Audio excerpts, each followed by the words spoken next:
Hello tout le monde, c'est le pasteur Tito Muchebele et nous continuons notre challenge de 90 jours dans la Bible. Aujourd'hui on est au jour 11 et on va lire Exode chapitre 12.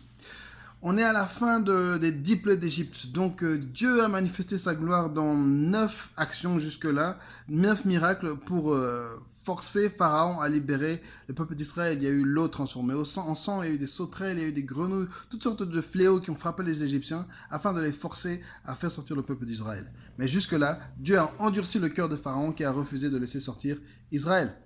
Et là on arrive à la 10e plaie.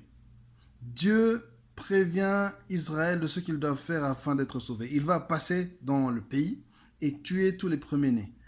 Ce qu'ils devront faire pour ne pas avoir leurs enfants tués, leurs enfants eux et ceux de leurs animaux, c'est prendre un agneau aîné, mâle, sans tache, d'un an, et le sacrifier, prendre son sang et recouvrir le linteau des portes.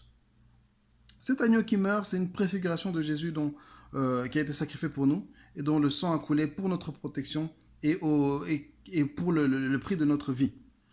L'agneau sans tache, c'est aussi là que Dieu instaure la fête de Pâques, la fête des pains sans levain que Israël devra fêter une fois par an. Pendant 7 jours, manger seulement du pain sans levain. Pourquoi du pain sans levain?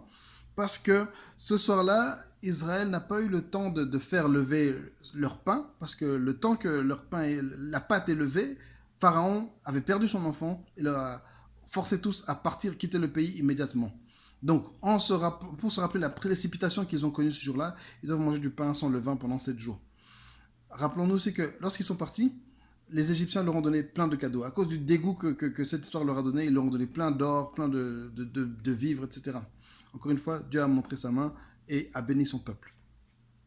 Et la Pâque, c'est la première des grandes fêtes que Dieu a instaurées dans Israël. Il y a en général, je crois qu'il y a 4 fêtes par an que Israël devait fêter ensemble. Pourquoi ces fêtes en fait? C'est pour se rappeler tous ensemble, non seulement à nous, mais aussi aux générations futures, des choses que Dieu a fait pour nous.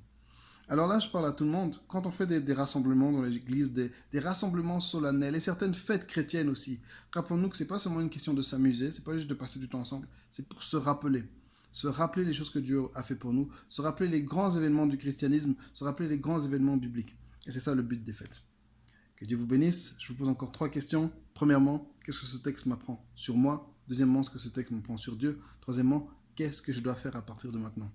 N'hésitez pas à répondre en commentaire. Partagez la vidéo à vos amis. Bonne lecture et courage pour la suite. Soyez tous bénis.